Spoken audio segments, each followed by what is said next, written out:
to our citizens not to allow this casino to be built in our city, not to allow for all those out-of-town folks to spend their money in our city, right? It would be irresponsible of us not to have taken advantage of this situation because, one, who wants to pay more property taxes? I know I don't. I don't know about you, but mine's increased substantially, and I don't want to pay more property taxes. And so many more residents in the city of Chicago don't want to pay more property taxes. I would have to say, Mr. Kim, you know, unfortunately, because of the Gaming Commission and how all of this stuff works with reporting and all of these things, we couldn't really talk to these guys, right? If we wanted to talk to them, we had to have a lawyer, and you know, we had to lawyer up and all of that stuff, and you know, and it wasn't even worth it, right? Until we see how close we are. So I didn't really get to talk to them a lot, but the one time or two times I did get to talk to Mr. Kim. He got it. I told him, I'm from Cabrini Green. These are my homies. I need you to help my people. These are my people. This is where I come from. This is where my home is. I need to make sure folks over there are prosperous, but also I need to make sure that we have a lot of public safety in this area.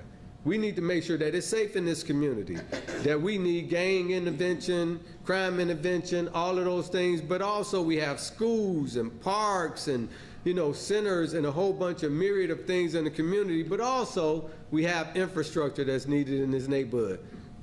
And Mr. Kim was like, no problem, we get it, we understand, no problem. So I look forward to working with Bally's on helping our community. I'm gonna advocate not just for Cabrini, because I don't just represent Cabrini, I represent a lot of communities. I'm gonna advocate for everyone in our neighborhood, whether they're black, white, Hispanic, Asian, to be a part of this, because this is not just about us, this is about the city of Chicago. So I want to thank everyone that's involved. I want to thank the unions for working out a deal with Bally's. I want to thank Bally's for working out a deal. I also want to commend the deputy mayor. I want to commend the finance group that we have over there, Jenny Bennett and all of them, for their negotiations. She may look like a sweet lady, but she's a rough negotiator, you know, because here we go from come up with 25 million, now we go on in, they come in the door with 40 million. Kamsahamnida. They come in the door with 40 million, right? I mean, and she challenged everyone, they challenged everyone to come up with more money, and guess what, we got it. So this deal has, and this probably, from what I understand, this is one of the biggest deals in the country. No one else have made a deal like this in their city like we have in the city of Chicago. So I look forward to all of us being prosperous. I look forward to all of us being successful. I look forward to Bally's working with me in the community on making sure any and all of the issues that the community have, that we try to figure out a way to make it work. Thank you very much. I'm happy to be here.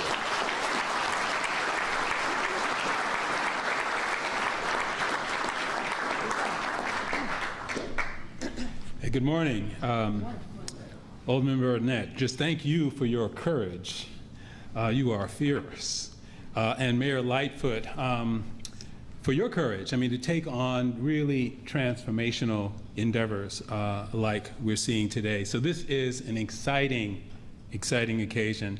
I just want to use my remarks to talk about Bally's, River West's, the urban design of their proposal and how this amazing $1.7 billion project reflects the city of Chicago's priorities for design excellence and for innovation in urban placemaking. When we set out on this journey last year in April 2021, what we really aspired to do was to create a world-class arts, culture, and entertainment district that was anchored by gaming. We wanted to create a truly urban experience And the RFP brief itself, we described multiple goals that would ensure that wherever this casino landed, above all else, it would embody the very spirit of Chicago. So the Bally's River West proposal did that, and much, much more. Firstly, the proposal creates, for us, a seamless integration with the surrounding neighborhood. There's a new street grid that they're bringing that connects to the existing street grid that connects to the surrounding neighborhood. Bally proposes also a mix of outward-facing amenities, restaurants, hotels, a theater, a museum, performance venues, and other amenities that provide a kind of engaging transition from the scale of a casino to the scale of adjacent buildings to the scale of the street grid that leads to public transit options. Additionally, very important, for our public life here in Chicago, they've created an iconic outdoor space that animates the riverfront's edge and also creates a 2-acre green park on the river's edge. So Bally's really emphasize the urban experience that we all know and love here in Chicago, creating continuous walls, engaging glass fronts, and building mass that understands where it is, its context. And we encourage them to do something very unconventional, to take the casino concept and to turn it inside out. Turn it inside out, and they did just that. So the gaming floor is lifted above one floor and allows the ground floor, the experience of those who come into this precinct to engage in a host of other amenities. So it's extremely important for us, not only that we have a casino there, but that it is a catalyst that serves as a focal point for this growing arts and culture and entertainment district. So for us, it's a place to live, work, and play. It's a mixed-use district. And it also tackles some of the sustainable design strategies that we've requested in our public policy. And they made it multimodal, easily accessible by foot, by public transit, by bike, and by car. So our hope is that this will be a place where Chicagoans will come, they will meet the world will meet Chicago, Chicagoans will come back again and again and again, and even if you don't enjoy gaming, you'll enjoy coming here with your family, with your friends, to something that is vital, urban, and truly a Chicago experience.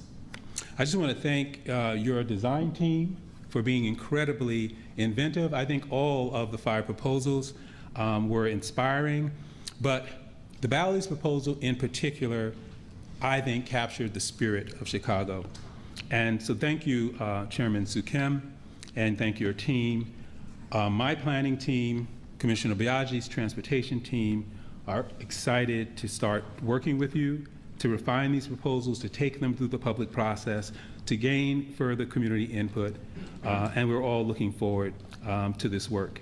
So congratulations and good luck to you. And I'd like to introduce a partner, Bob Reiter.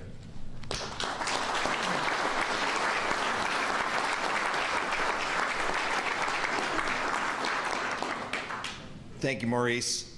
Good morning, my name is Bob Reiter, and I'm president of the Chicago Federation of Labor. The CFL proudly represents 300 affiliate unions who in turn represent 500,000 working people across Chicago and Cook County. And one of the things, if you ever heard me say, in addition to Chicago being the hometown of the American labor movement, is that we represent airline pilots and zookeepers, and if I get ambitious, I work my way to the middle of the alphabet. But I know now that when I get to C, I can use casino workers. So I'm incredibly proud of that. I want to first thank my friend Gary Perinar for hosting us here today and always having the backs of working people. So thank you, Gary.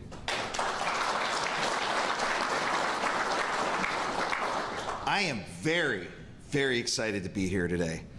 We started in Springfield partnering with Mayor Lightfoot, Speaker Welch, President Harmon, Governor Pritzker. Mayor Lightfoot, thank you. Thank you, thank you, thank you. And I can't forget my partners in organized labor, Mike Masaleo, President of Chicago and Cook County Building and Construction Trades Council, and Tim Dre, President of the Illinois AFL-CIO, who supported and worked the roll call with us while we were down in Springfield. We have long recognized the opportunity that a gaming and entertainment complex could mean to the working people of Chicago. Layer in the revenue that will come to the city and the further economic growth this will give our tourism industry, it's overwhelming. Not only will this casino be built by tens of thousands of union construction workers, but we have reached a strong labor peace agreement with the Bally's Corporation.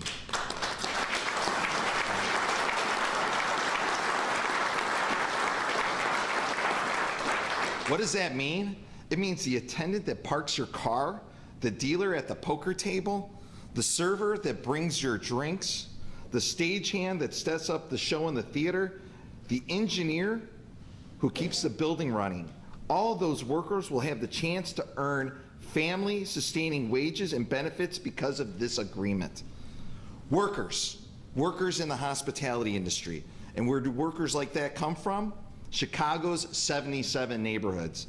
Chatham, Little Village, Austin. And if you walk around our hospitality facilities now with our unionized workers here in Chicago, which is the best in the country, but anywhere around this country, the hospitality industry is highly staffed by people of color and specifically women and immigrants. That's a big deal that we're giving those folks and expanding the shot that they get at the American dream that so many of us want to live every day.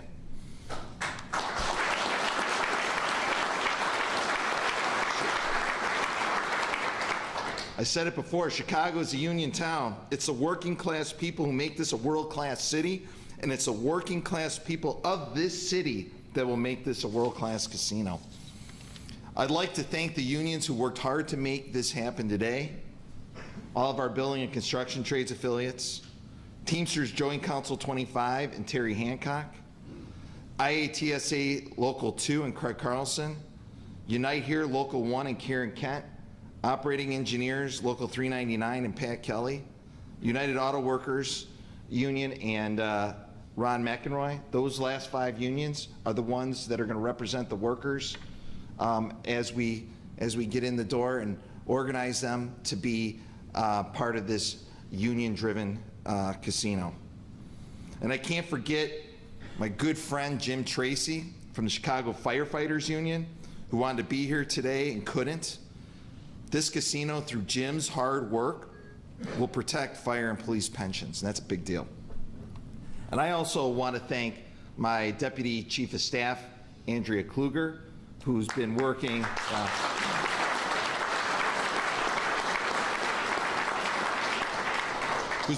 hand in hand with me throughout this. See, a little thing about Andrea, it was like she's like a sleeper agent that's been out there for us for a long time. Her first job in the labor movement was working as a casino organizer, and she led the successful conclusion of New York City's first casino. So this is a second notch on her belt. So thank you, Andrea.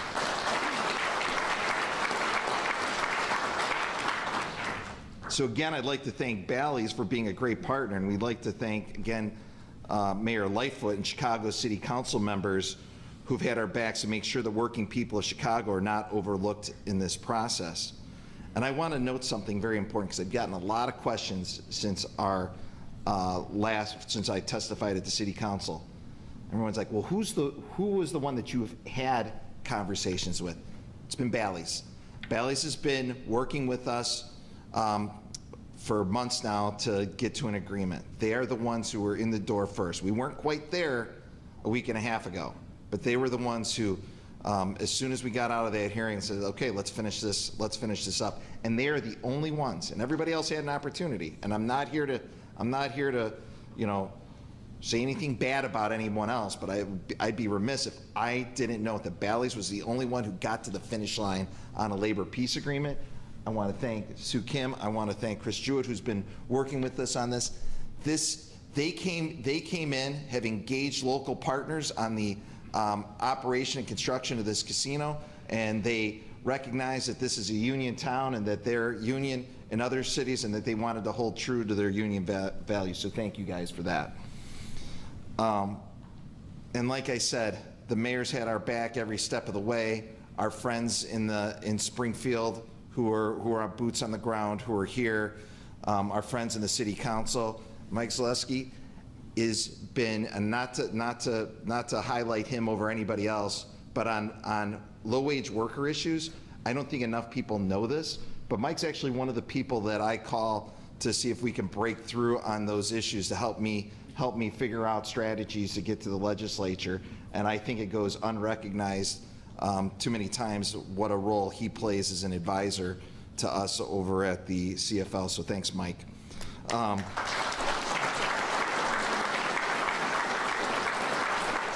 now it's my pleasure to introduce someone who's been a member of one of our affiliate unions and a leader here in the city of Chicago. Even though he's not from Chicago, he's firmly planted here in the city. A former member of our affiliate union. He may still have his membership. I'm pretty sure he probably does. The NFL Players Association. Former Chicago Bears defensive end, Israel Adonijah.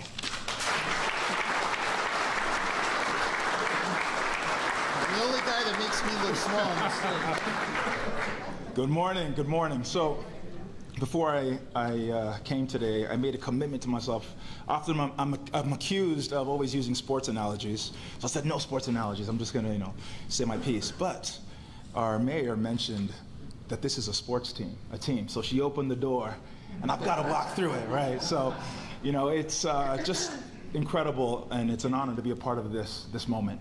Very important moment, and I know the importance is reflected in the attention to detail that everyone in this room has shown. That importance is not lost upon anyone on this stage, right? This is an incredible opportunity for the city, and for me, to be a part of Team Bally's is just an honor and a privilege, and they've made a commitment not only to delivering on an amazing project, but they've made a commitment to also helping the city to win economically. They have a community-first approach as they want to know what's happening in these communities. There's a ripple effect. Yes, this project here is going to change this area of the city, but beyond that, it's going to change this entire city. It's going to impact a lot of lives, and that's what, for me, is so important and what's so exciting to be a part of. I'm so fortunate that I was able to serve the city in the sports aspect for so many years, and also to give back, working with kids in the community and focused on that impact sector. There's so much work that needs to be done. Bally's has that front of mind as well, and in building any team, right, vision is so important, execution is so important, and Bally's brings that. The city knows that, and it's because of the insight, the strength they have, the position that they're in, why that this partnership has happened today. And without a question, we're going to look to over-deliver. We're going to look to execute on a high level. And I know it's been mentioned multiple times today, but this is going to be an incredible experience for the city of Chicago. But beyond that, this is going to be an incredible global experience that wherever you come from in the world, you're able to come to this casino and really just be blown away. So it's an honor, a privilege to be a part of it. I thank you all for your commitment to to this project and what you've brought and bring to the table, and I look forward to just getting this off the ground. Also, the mayor mentioned that this is just the beginning. There's a lot of work to be done, and that's absolutely right. This is training camp. This is preseason. There's still significant work that needs to be done, and it's going to take all of us, right? It's going to take everybody, every stakeholder from every corner of the city to bring their best to make sure that this project crosses the finish line on an elite level. So thank you. I appreciate you. Bear down. Let's go. Let's welcome to the stage John Bosca. That's close enough. That's close enough. Good morning, everybody. I'm John Bosca. I'm from Neighbors of River West. So you understand, our neighborhood association, it covers the boundaries. On the north side, it would be Division. On the east side is the Chicago River. To the south is Kinsey. And on the west side, it is Ogden Avenue and the Expressway.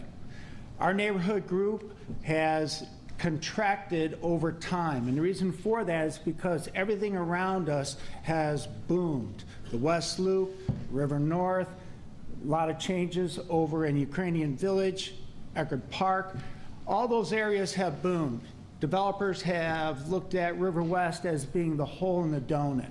The reason for that is because there have been such large developments that were essential to the city. Businesses. Those businesses were and are Chicago Tribune, Prairie, Begain, Ganella was in the middle of our neighborhood. These are large tracts of land that were not available for development because they were providing jobs, essential services to the city. So as properties around that, those different businesses grew and they started to develop, we had to work hand in hand with the people who work there, own those businesses. Today, right now, we're looking at a huge change. We're not, as Alderman Burnett said, we're not afraid of change. And the reason for that is this. Alderman Burnett said that he's not scared. We're not scared. I'm not scared. The reason for that is this. We trust each other.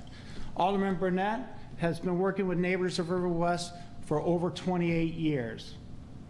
I've lived in a neighborhood since 1988. The change that has gone on has been immense. You guys have all seen that. You've experienced it, especially the labor that is here, the buildings that have gone up. One thing for sure is that Chicago is a big, small town. We all know each other. We all work with each other. What's most important, though, is to be able to trust each other. Know who you're going to go and sit down with at the table. In this particular instance right now, Neighbors of River West, we were the only neighborhood group to address the underlying PDs that are existing there right now.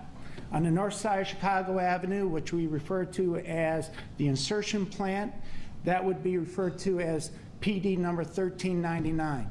To the south side, which is about 38 acres, that would be referred to as 1426. All the improvements that are there have been worked through with those developers that held those at the time. Most importantly are the traffic improvements. When we went through the PD process with Riverside and with Tribune and Phil, who is here, we worked through that. Most importantly, what we were looking at was for the throughput of the traffic on Chicago Avenue, as well as how to get traffic through the intersection of Ogden, Milwaukee, and Chicago, then ultimately get it onto the Kennedy. In that PD, we negotiated with Tribune and Riverside as $1 million to be paid for when their development gets started, that intersection would get the lights and the sequencing to be improved. When the south side of the Chicago Tribune properties came in, again, traffic was a huge issue. As the PD requires, we've asked that the developer put in all of those improvements first. Streets, signaling on the south side all the way up Halsted. Yes, well, why is that important? Because everybody's talking about traffic, congestion. Bally's has made a commitment to do that up on the front end of this. All that being said, I want you to know that throughout this process so far, it's been different from what we've done in the past. It's been different from the way that things have been done before. Automatic prerogatives has always been brought up. One of the things that we have to work through and will continue to work through is what that really means. What does that look like? So far, it's been great to work with Alderman Burnett, and he's been open with us, and same thing with Mayor Lightfoot and her administration. Again, it goes back to trust, working with folks. Also, too, one of the things that I do want to say about Bally's and how we were introduced to them, I think it's important. During the pandemic, City Church, which is right there at Chicago and Halstead, we were passing out food, boxes of food. Reached out to the alderman and said, hey, Alderman, how can we get more involved with the community? He gave us a couple names, and sure enough, gentleman over here, John Harrell, he shows up with Terry, and next thing you know, we start giving them boxes of food. They help us deliver the food. We knew exactly what was going on. In addition to that, over time, what we were doing is we would take boxes down to the south side, Englewood, and then we would take boxes out to the west side. And we were really introduced to John Harrell and Black Men United there. And it was a partnership that got started out of need. People need food. Guess what? People still need food. We still need to continue that on. Bally's has participated in that. Bally's has shown up. Thanksgiving turkey giveaways, those things like that. So as we move forward, we've gotten to know who we're working with. Early on, we were introduced to Bally's. We were introduced to Chris Jewett through Dr. Harrell, as well as Jerry Lewis. Again, these are guys that we work with. We weren't strangers. We had already chewed a lot of dirt together. When Chris came over and sat down with us and talked about what they were planning, I have to tell you that he asked for a letter of support from neighbors of River West and support for this. He made it very clear that we were unable to do that at that time. And the reason for that is because out of all the development that we've done, the zoning changes and everything else, we go through a process.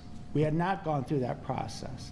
And today, to this point right now, we have not gone through that process, but we will. And we'll go through it with people who we trust, like Alderman Burnett. I have to say this. I have to say that right now, there's a lot of fear in the community. There's a lot of fear of what's going to happen. What's going to happen if a casino goes in there? What's going to happen, you know, with all the change? I think what we have to do is we have to lock arms. I think what we have to do is work together. Organized labor, obviously, they're part of it, but what we have to do is work together. And that means that we have to trust each other, to tell the truth, to be integrity with each other, and be able to work through it.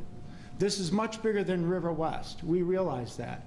And that's why we didn't join other neighborhood groups shouting out and saying, hey, we don't want it, we don't want it, we don't want it. Long ago, I learned from Jack George, a zoning attorney. He said, John, everybody is due process. Don't frustrate that. Don't frustrate due process. We've always participated in due process. The developer deserves that. The community deserves that. So far, for what I've seen from Bally's, and especially Chris Jewett here, is that they're willing to lock arms and work through these issues, address these issues.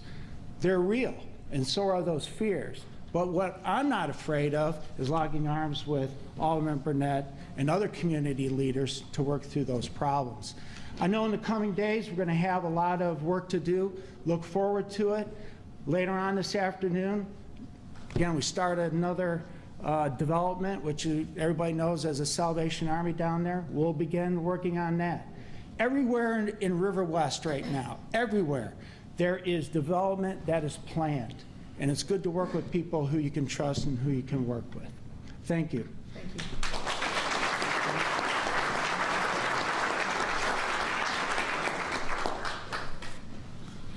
Good morning. My name is Eric Williams. I am the chef and owner of Virtue Restaurant and Mustard Seed Kitchen. I'd first like to thank Mayor Lightfoot for her vision and her tireless effort to push this thing forward. I'd like to acknowledge our state and city officials who are all working diligently to make this thing come forward. I've worked in River North for about 20 years, which is the most amount of time I've spent in a space in my entire career. And I worked as a young salad cook to a partnership steak in a restaurant by the name of MK that was there and took a lot of pride in not just being in the community, but being a part of the community. We were able to move forward as we closed MK a few years ago to launch Virtue Restaurant, which we believe is an amazing amenity to the Hyde Park community, to its residents, and the community at large. It's important to me to be in spaces that provide safe space and equitable space. And as we look forward to being a part of this development, growing our team, creating a deeper, connected impact in the River West community, we look forward to growing opportunities for people of color and providing a culture of hospitality and kindness for everyone that walks in those doors. Thank you.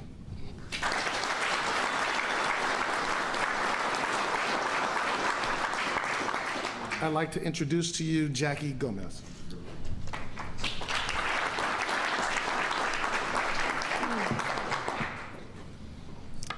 Well, just when I was thinking, I was really excited about the Mayor's Invest Southwest initiative because of the involvement with the community. Blew me away, Mayor. This is an exciting time and it's historic for the city. My name is Jackie Gomez. I am the Executive Director for the Hispanic American Construction Industry Association, also known as HACIA. We are a construction advocacy and membership organization representing over 300 members in the construction industry with a focused lens on diversity, inclusion, and equity. Small businesses and minority and women-owned businesses are the lifeline of the communities in Chicago. The opportunities for minority and women-owned businesses and the creation of good-paying construction jobs that this development will bring will be historic, and we're all for it. It will set the tone and the new standard for what future development should and will be like. And that's exciting times for us. It will benefit, the benefits of this development will be felt for generations. That's no doubt about it. And what you've been hearing mostly today of how with the design, how inclusive and wonderful it will be, and it will be built by quality workmanship. I'm here to just highlight how excited we are for our for the small minority businesses that are looking to be part of this great project. And I applaud, and we applaud, the mayor's efforts and intentional efforts to ensure that it's inclusive from the very top to the bottom. And that's important for our minority and women businesses here in the construction industry. And so with that, I just want to applaud the mayor and her team for this enormous feat we know was not easy, and we stand ready, willing, able to support and assist Valley's team with the inclusion of diverse businesses and a diverse workforce. Thank you.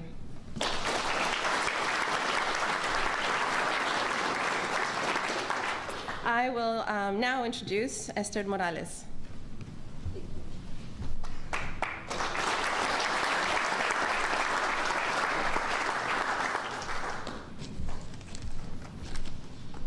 Hola, buenos días a todos. Hi, how are you?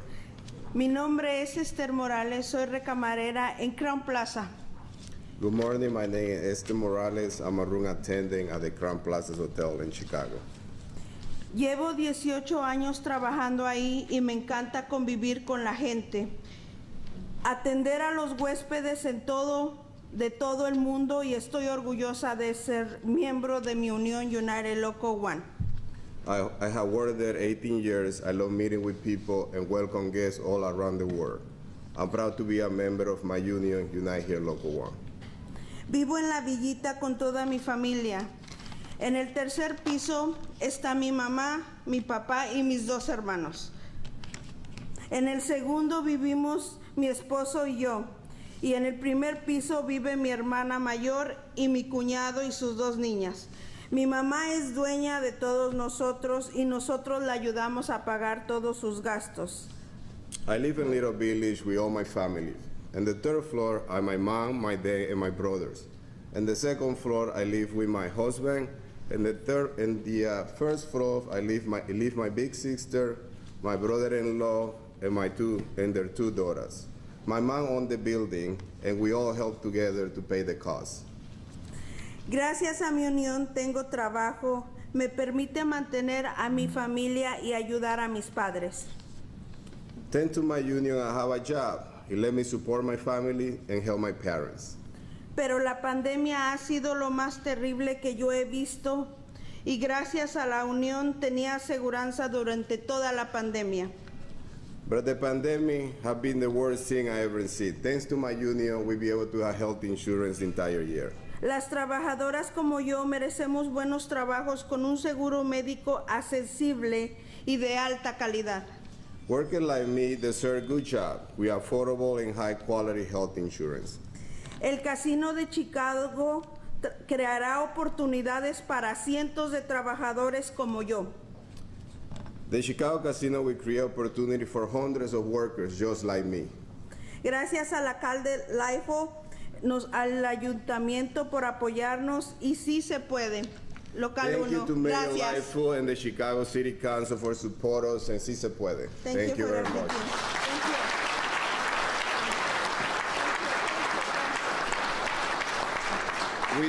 With that, we would like to introduce our President, Karen Kane.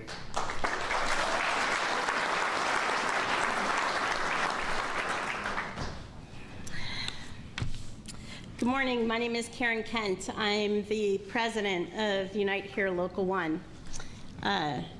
In 1992, I was an organizer assigned here in Chicago, and I was organizing, signing up people at the Sheraton, and there were rumors about the casino opening in Chicago at that point in time. So kismet. I'm the president of Unite Here Local 1, Chicago's hospitality union. The hospitality workers we represent are women, immigrants, and people of color. And hit hard by the pandemic, many of them are still laid off from the union jobs they left in hospitality. Jobs that they loved, jobs that paid their family's mortgage on their homes, jobs that supported first in family college students, jobs that paid for family health care and provided family coverage for children from delivery to vaccination to graduation. Today, 26 months after the pandemic first shut down our city, there remains a good job shortage. In hospitality, too many of our good union jobs have disappeared, and many working people have been left waiting for the opportunity to go back to a good job like the one they left before the pandemic. That's why I'm delighted to say today that hundreds of bartenders, servers, housekeepers and cooks, baristas and bellmen and bussers will have a shot at a good job at Bally's Chicago Casino.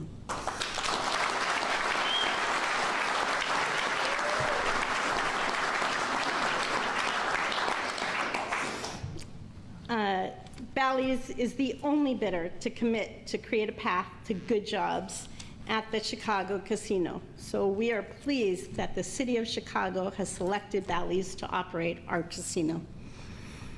Bally's Chicago Casino will give hospitality workers from Rogers Park to Pullman, from Little Village to Bronzeville, from the west side to the south side, an opportunity to get back to work, welcoming guests, mixing cocktails, preparing meals, and making sure that visitors to our city feel at home. People who work in hospitality are the people who welcome you to their homes. They serve you a meal. They're the ones who organize the picnics and the barbecues from Memorial Day to Labor Day and tell you what to bring along when you come. These working people are ready for full-time jobs, good jobs that highlight fairness, that sustain families, and lift up communities, for work that fills a place in their head and their hearts. I would like to thank the mayor and the members of City Council as well for keeping working people in their heads and hearts throughout this process. We know that the casino has been the source of a lot of debate over the dinner table, with your neighbors, at union meetings, and with coworkers. That back and forth is very Chicago. It is also very Chicago to show compassion, to do the best we can for our city, and to provide for working people, for those in need, and do the best we can to keep our city at work. Chicagoans need the city's leaders to take this next step forward. We are asking for the best of Chicago to show compassion, to provide for our city, and keep our city at work. Thousands of hospitality workers in our city are counting on it. I want to thank again to Mayor Lightfoot, who's been especially mindful of the needs of hospitality workers at the beginning, throughout, and during the whole pandemic. And the members of the mayor's team who put in so much work, and the members of City Council, to the Chicago Federation of Labor, I'm gonna get for clumps, to the Chicago Federation of Labor and the Chicago Building Trades, we thank you. We are filled with love and pride and honored to be part of the Chicago labor movements with all of you. Without all of you, our union would look very different today.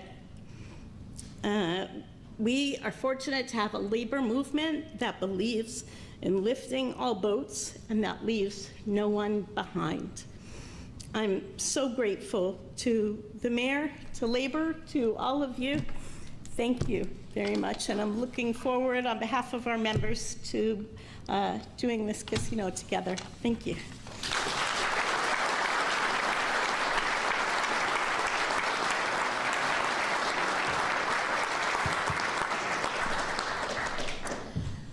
Well, it's been quite I think it's still morning. But you can see that this is a really big deal for so many. That's why we thought it was important to have it here. That's why it was important that we had the speakers that really, I think, represented a cross-section of folks that are going to benefit by this incredible investment. And again, I got to thank our friends in Springfield. I have to thank our friends in labor. Hospitality and tourism are also in the house. Sam Toya from the Illinois Restaurant Association, Sam Sanchez, our board chair, and Choose Chicago, led by board chair Glenn Eden. We have a lot to be grateful for in the city of Chicago, and this is just another reminder of that. And with that, I'm happy to take your questions. Thanks a lot, Mayor. Appreciate it. Members of the media, Asha and I will bring down the mic to you just because of the number of reporters. Please be aware that we're going to provide one question per reporter. We'll try to get to all of you. We'll start with Mitch from the Sun-Times. Mayor, last week the special City Council Committee on the Chicago Casino met. It's the only meeting that that committee had. I know some aldermen expected it to have more input on the selection. Can you comment on how that committee, just generally what the point of the committee was? What the point of it is? The point is that the City Council has to be intimately involved in its decision. And as you know, the committee is composed of every committee chair and every vice chair.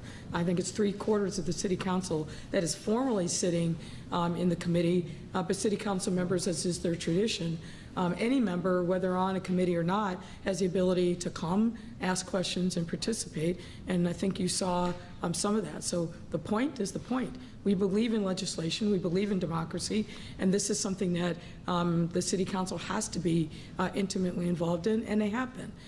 They had the opportunity from the very beginning when we released the names of the RFP respondents back in December. We had the big convening at UIC Pavilion to come and listen to the presentation. They've had the opportunity at all the public convenings. Multiple layers of briefings have happened with City Council members. Some participate, some don't. But we make sure, as we always do, with anything big or small, that City Council members are read into the process, and they have been in this one. Now this project goes to the City Council members. They'll have a subject matter hearing on Monday, and as I mentioned before that, briefings of City Council members are going to be happening today and tomorrow, and then there'll be a vote of the committee, and then it'll go to hopefully that vote will be positive, and then it'll go to the floor of the City Council. So there are ample, and have been and will continue to be ample opportunities. So I'll say it on behalf of City Council members. City Council is very relevant in the economic development life of our city, and this project's no different. Thanks, Mayor. Craig Wall, ABC 7. Mayor, if I can just follow that up, because there are some on that committee who maybe were expecting to have more of an input before a decision was announced, and might even be looking at that committee as really having been kind of a sham without, because we've moved so quickly after only one meeting. Well, there's nothing about this that has moved quickly. As I said, and let me review the timeline. We issued the RFP last year in the spring. We had the 5 finalists that were announced, and then put out for public view, and we've given a lot of the documentation that was available. That public-facing process really started with the issuance of the RFP, and then really, I think, took bloom in December of last year. So ask the City Council members who were saying that they've been closed out of the process, they thought they'd have more. Did they show up at any of those things? Many of them didn't. I've seen the voices that have spoken, and many of them didn't. And look, the reality is, in every process, there are winners and losers, and this one's no different. And some of what you're hearing is people who they've staked their allegiance with proposals that didn't make it through to the finalists, and it's typical of folks that weren't successful to attack the process. I could probably list you half a dozen other circumstances, but in this administration, we care a lot about the process. The process matters. Transparency, engagement, inclusion matter. They're not just window dressing for us. So there's been ample opportunity for any member who wanted to be engaged and understand the permutations of this process. That's precisely why we named the committee when we did, so that they would have representation and direct liaison with the mayor's office team, and that discussions have been ongoing for months now. So anyone that tells you differently has been asleep for the last few months. Thanks, Mayor. Eric Rung, WGN. Or isn't telling the truth. Good morning, Mayor. Thank you for taking the question here. My question, I'm going to follow up on the first two here as well. On Tuesday, when you were asked about this, you made it seem in what you told us that, us being the press, that you were going to be waiting on the Select Committee's recommendation, yet here we are today. I never said that. I never said that. You made it seem as if you did. I never said that. I can read you your soundbite if you would like me to. No, sir, you were wrong. I never said that. I never alluded to that because I knew what the process was. I said I was waiting on the evaluation committee, which is different, sir. And let me just give you a little procurement one-on-one. Whenever there is an RFP that's issued, there is an evaluation committee that is stood up. That evaluation committee then helps form the RFP, controls the process and the back and forth, and then comes together once the proposals come in, and then evaluates the proposals, whether or not they adhere to the RFP and then any other additional information. There was reporting on Tuesday that I had already made a decision, and I said, no, I have not, because I have not received the recommendation of the evaluation committee. That is different than the select committee, the special committee that's been set up by the city council. Sharon, WTTW. Hi, Mayor. Originally, Bally's offered a $25 million upfront payment. In the release this morning, that payment is increased to $40 million and includes an annual $4 million payment. How big did that play a role in your decision in selecting Bally's? Well, I would say you have to look at the overall package, but I've been very clear about this when I've made public comments. It was very important to me that we had a financial deal that worked for the city. And there's a couple of components with that. Number one is that the financing was there. I was not interested in, the taxpayers, I think, wouldn't want me to get involved in a relationship with a developer that didn't have all of its financing tight. So that was critically important. We also had other elements of what we were requesting, which Bally's has met.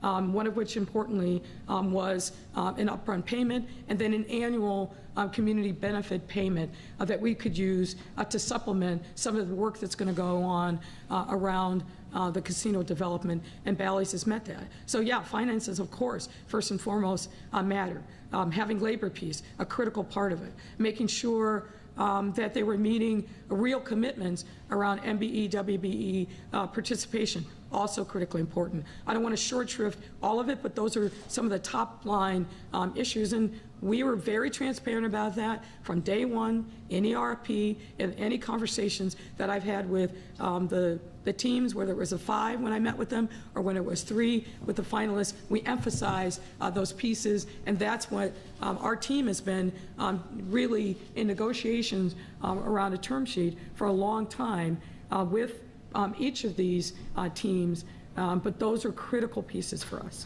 Chris Ty, CBS. I'd like to use my question to ask Mr. Kim a question, if I may. Mr. Kim, would you mind stepping up to the microphone? There are some critics in Chicago who say that Bally's doesn't have expertise to operate a project of this scale. The average casinos that you operate are in towns of about 110,000 people, and that you are a hedge fund that will need to take on debt. I'm wondering if you can answer some of those questions, and also what percentage of this project is going to be financed by what the mayor talked about, those smaller investors who are able to get a piece of the casino. Okay. That's about 5 questions. I'm going to try. All right, I'm going to try to. Exactly. Well, I'll try to. I'll try to go through that. So, I do run an investment fund. That's actually my full-time job, and as part of my, one of the things we do is look for, good opportunities to invest in. Bally's is a company that we've been invested in for actually over 10 years. It happens to be one of our firm's more important positions. My work on as chairman of the board is really actually volunteer work, and what I do is to make sure that our money that's invested in Bally's is invested in a way that's consistent with our firm's, my own firm's values, and make sure that, again, the goal is to protect our investors' money and make it grow, but we have to do that the right way. And I think you can see that we've been very conscientious about the way we've approached development opportunities to make money for our shareholders. We want to do it the right way, where we create more benefit and not just some zero-sum game. So I think that covers that. The fund itself, there's no debt being taken to build this project. We're going to build this project over a number of years. We actually, are one of the reasons why we are maybe the fastest growing casino company in America is because we have a very solid balance sheet. We're able to invest in ourselves, invest in new projects, and I don't think that this is going to take some special amount of borrowing. Sorry, what was the first question again? It was a ball of mud that he was throwing. No, it's okay. It's okay. Yeah. No. Oh, yeah. Oh, okay. So in terms of the small investor options, again, this is something that, again, everything that we've done here, we've listened to the city. I think that look, the city ran a tough, I think a very tough process. They asked for a lot.